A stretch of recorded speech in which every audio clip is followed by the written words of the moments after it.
Driving an electric car today is still somewhat of a novelty, but that is the first notion that gets partly dispelled when you start driving the Jaguar I-Pace. It feels like a proper car.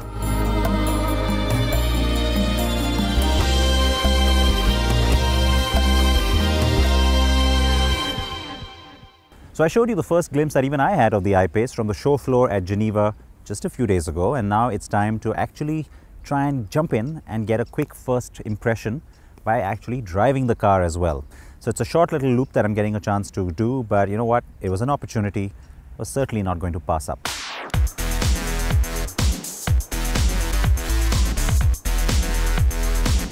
So Jaguar had set up a small circuit with dynamic cones to be able to get a good feel of what this car can do. The Jaguar I-Pace under show lights and outdoors under the sun is a different car. It looked better with very obvious design cues that give it its own unique character, and yet enough there to know that it's a Jag. A cab-forward design, since there's no engine up front, with its short hood, is accentuated by the large wheel arches and rising rear.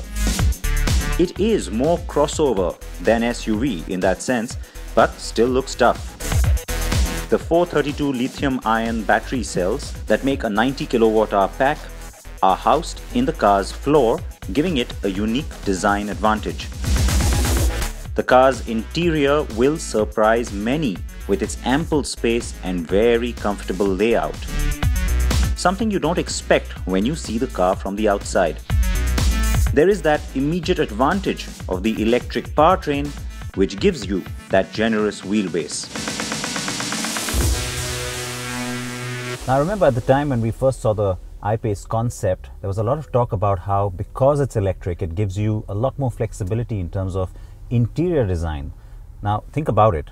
The overall typical things that happen when you design a typical car, well, those constraints kind of go away. So you get a nice roomy cabin, and getting inside and driving it today, I can tell you, you really get a good sense of space. And as if the actual space wasn't enough, well, then you've also got this beautiful panoramic roof that, well, I guess today on a nice cloudy, murky day like this one isn't very obvious, but imagine a nice blue sky up there. That would look pretty cool. The cabin is very car-like. There is a display that tells you how much charge and driving range the car has left on board.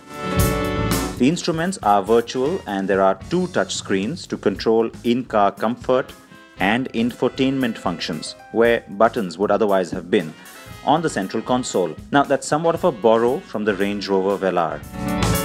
The floor will feel a bit high, but you get used to that driving position fairly quickly, and you can adjust the seat to your liking.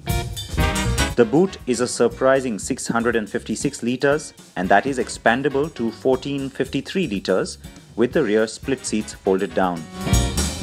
The little 30-litre space up front under what you think is the bonnet can be used to store the charging cables. What I got was a short course, as I said, but the dynamic cones gave it a credibility most such experiences cannot. So you see the cones laid out on the tarmac, each had LED lights mounted on the top. These lights would randomly change from red to green, indicating where you need to head next.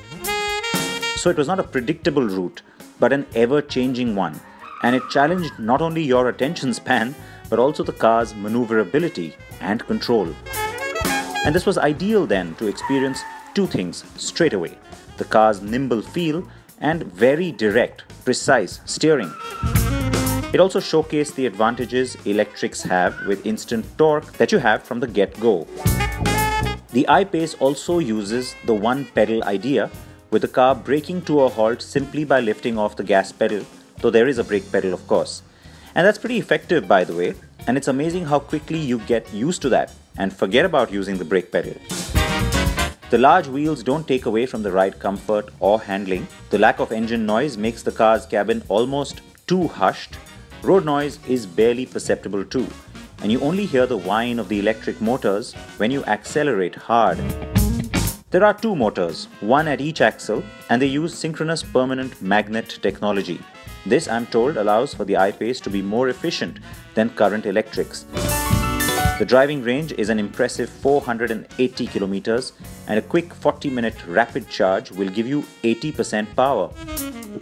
The I-Pace is quick with 392 bhp and a massive 696 Nm of torque to play with.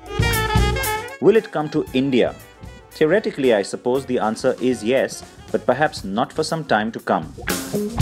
As a first all-electric offering from JLR, it is certainly a great effort, since it's not just technologically impressive, but also fun to drive.